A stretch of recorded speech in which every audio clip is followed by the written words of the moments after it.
welcome to After GMS and good morning to all of you. Today is Friday, April 10th. For many Christians, it is Good Friday. I know a lot of people are observing that today. So we have our crew here. I'm Tracy McCain. We have meteorologist Taran Kirksey keeping track of weather from home, and Megan Malaris is joining us from her sunroom as well. Good morning, everybody. So Taran, kick us off because I'm looking at this beautiful skyline, Greensboro. The sun is out there. It's just not warm. Yeah, you know, it looks better than it feels, and that's going to kind of be the theme of the day today, with high temperatures only making it into the upper 50s to low 60s. But once you factor in wind gusts that could exceed 30 to 35 miles per hour in the triad, maybe faster than 40 or 45 miles per hour in some of our foothills communities, it's going to feel significantly cooler than that. And then tonight, we could see a light frost in some of the outlying areas with low temperatures in the low to mid 30s. So the weather today, tonight, not all that great, but it certainly could be worse, and it may get significantly worse as we go on into Sunday night. We've kind of been alluding to this the past couple of days that, hey, looks like we'll have a good chance of showers and thunderstorms Sunday night into Monday morning. That still appears to be the case, and we still have concern with the severe threat. We're not just talking about damaging straight line winds and large hail this time. We're also talking about the potential of some tornadoes during the overnight hours. And that's what we're going to have to continue to keep a very close eye on. I want to continue to emphasize that you need to stay weather aware really as early as Sunday afternoon on through early Monday. We can see these storms move on in. So we're going to watch that carefully for you right now. The majority of our viewing area under a slight risk of severe storms. That's a 2 out of 5 on our scale. If you look kind of in the corner of the screen there, you see a little bit of orange. That's an enhanced risk.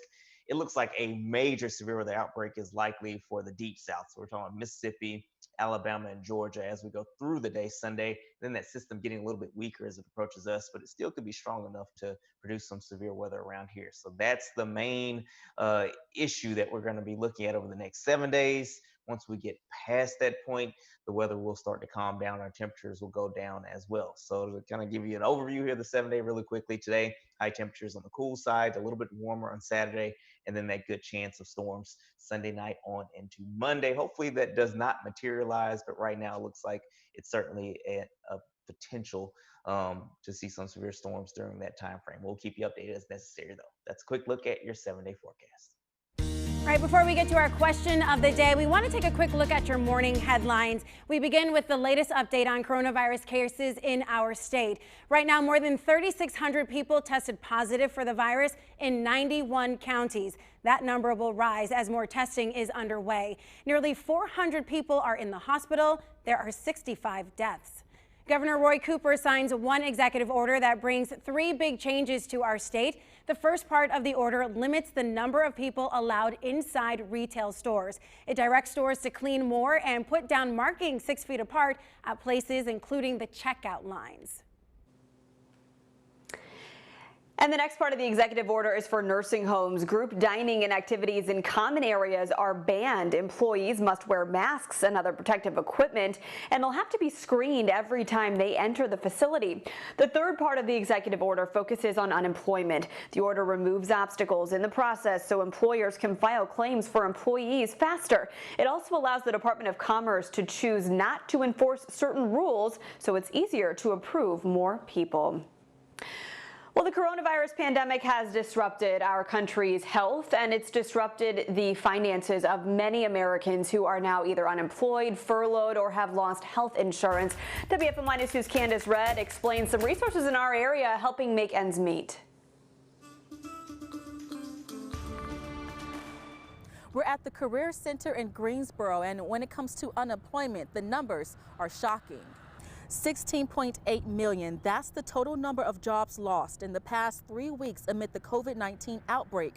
Americans are struggling to stay afloat. But if you're in a financial bind, there are some things you can do to make ends meet. If you can't pay your bills on time, call your lenders, loan servicers, and other creditors to discuss other options. Credit card companies, for example, might waive late fees or allow you to delay payments. Matt Logan is a certified financial planner, and he says you need to come up with a plan to protect your wallet. I would make a 2-month emergency plan hey, what needs to be paid? What are we going to get a little leniency on? So that you can have a little more comfort in that you've thought it out a little more than just, hey, we'll see how it rolls. Whether or not you've experienced a financial hit, you do not need to head for the ATM to withdraw a large amount of cash. Despite the COVID-19 pandemic, the government says your money is safe in your bank or credit union account. Now is the time to get money smart. That includes budgeting and tracking how much money you spend. But for more tips on this, all you have to do is visit our website. That's WFMYnews2.com. All right, let's jump right into our question of the day. And we already have the conversation going on our Facebook Live. Thank you for weighing in. Keep weighing in because we're going to get to your responses. Okay, so health experts say social distancing is working, but will likely be under stay-at-home orders until mid-May. How do you feel about another month at home? I posted that question on my Facebook page. Let's see what you had to say. Jamie says, I'm not here for it. Barbara says, I'll stay at home as long as it takes. We are dealing with the unknown, so timelines can't be exact. We should continue to do what works. Kathy weighed in saying, I am miserable, but I can do it one day at a time. Janelle said, whatever it takes to get us back to some normalcy. So we've got a few different opinions there, and we want to know what you think. Again, the question is, can you or are you prepared to stay home for another month? So, Taran, we'll start with you. You've been probably the first set of people who have been working from home from our station. It's going well for you. Are you ready to do it for longer? Yeah. I mean, like I said, I know everybody's different. Extroverts, this is probably very difficult for you, and that's certainly fair. I definitely understand that. For introverts, I know with me and some of the friends that I've been talking to, this is not been too difficult as far as working from home. Again, we don't like that the virus is the reason why we have to get to this point. But as far as working from home, it's working just fine. And you would think that even after the virus starts to wane, a lot of businesses will probably see that in many industries that their employees are still able to be productive from home.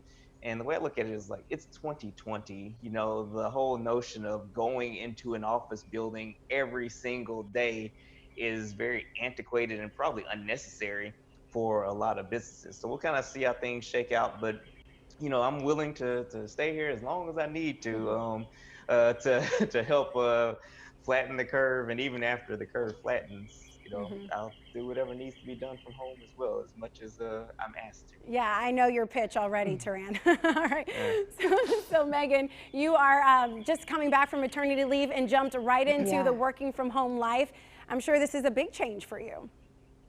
Yeah, it was certainly an adjustment as far as technology was concerned. My sunroom is now a temporary studio, and working from home definitely has its perks and challenges, especially with kids. As you know, Tracy, it's already an adjustment now being a working mom, but now having my child here but out of reach, it's a weird feeling. I know one person who is really happy about this is the cat. Yes. I posted something earlier showing a picture of him waiting outside the sunroom door, and viewers commented on that picture saying, just let him in, it's work from home life, right?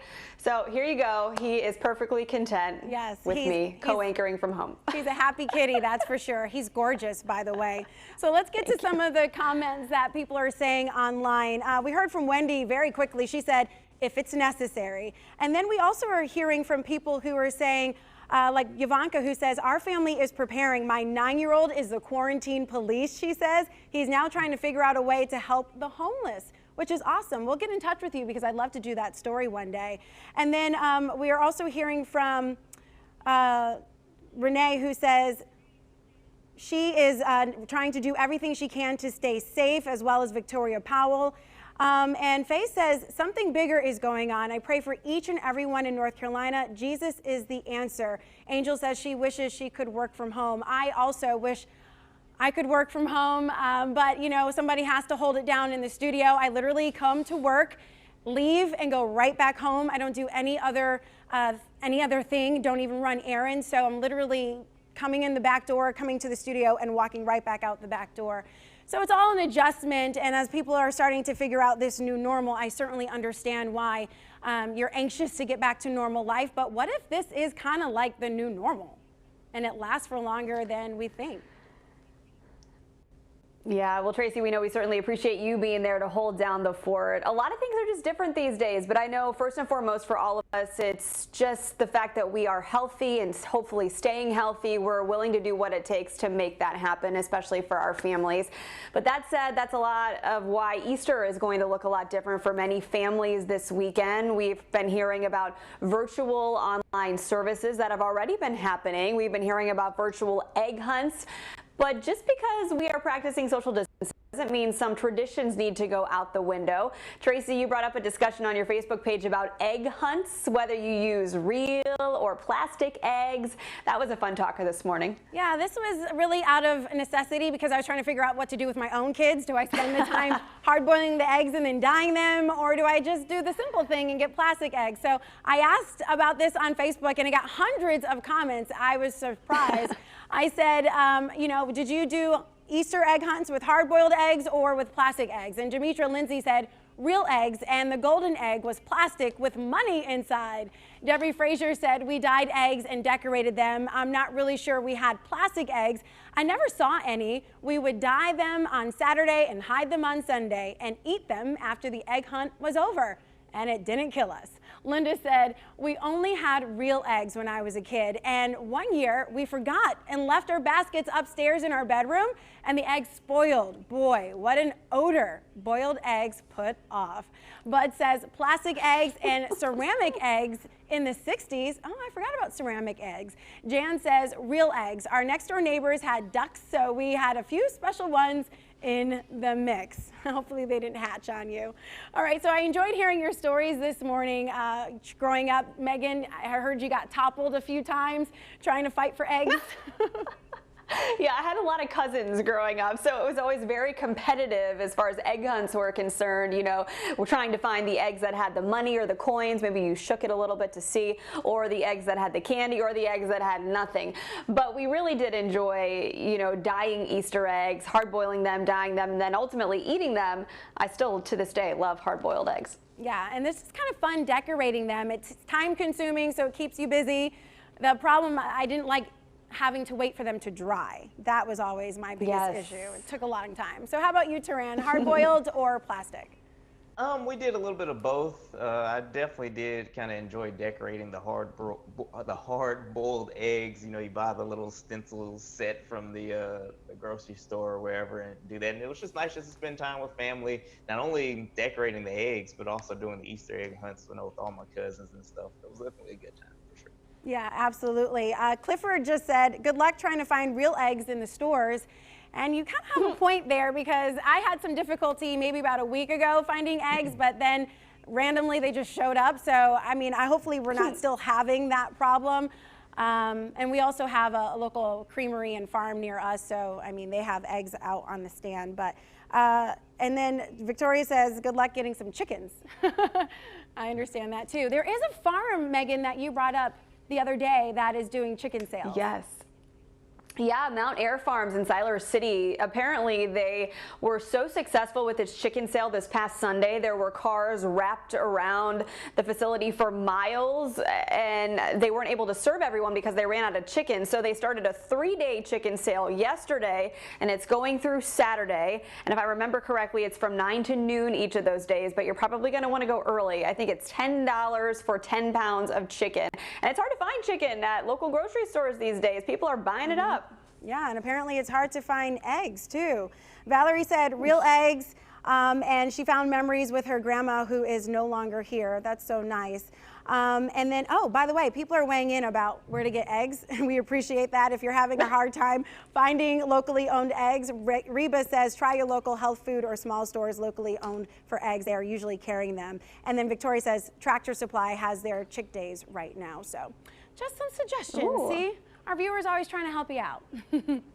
Yeah, you know, what about chocolate eggs though? I could go for one of those. Chocolate eggs, yes, as long as it's not cream filled. I never liked the cream in the middle. All right, Taran, how does the day look in terms of the weather? Weather's looking pretty good today. It will be a much cooler day than yesterday, and it will be windy as well, with wind gusts in excess of 35 miles per hour. High temperatures upper 50s to low 60s. A little bit warmer on Saturday, and then I again want to draw your attention to the late Sunday, probably Sunday evening into early Monday morning time frame. Still expect a line of showers and storms to move through. A few of those could be severe. We'll keep you updated on that. And then behind that system, temperatures cool off again with high temperatures back in the 50s and the 60s through a good chunk of next week. All right, it is Friday here on the Good Morning Show. We've had a week long full of highs and lows and some laughter in the middle. Let's share it with you now for the best of GMS. Take a look. Taran, in my Brady bunch of boxes, you're right underneath Stacy, so I'm going to go to you next. Yeah, say hello. And Ed Matthews is in the Weather Garden today. Oh, I love that pose, Ed Matthews. That's the pose you give me when you have some great news to report. Let me just tell you my current situation. There's a phone in front of me in which I'm using to broadcast live. Then I have my other phone for my earpiece. I have my iPad to look at scripts, and then I have a computer monitor in front of me to check out the videos. So I guess I'll step a little bit this way. I'm off frame, guys. Oh, no. Stacy, good morning. I was down the hall a while ago and didn't get close to Stacy, but I yelled out, "Hi, Stacy, can you hear me?" I yelled across the building. There's so much at the Science Center. Taran, something I think that you would like is the high flying part where you can kind of walk on the ropes. No, not you? Nah, I think I'll pass on That sounds so much fun. I actually worked on a high ropes course one time when I was in college. So like I worked up at the top of the zip line, like strapping people in. It makes no sense, but I'll do just about anything for a paycheck. So I feel like I'm still close to you guys, even though we are several miles apart. Virtual hugs, everybody. Virtual hugs, okay? We love those. I think mine was a little awkward. I don't know what I was doing, but regardless, it was a hug.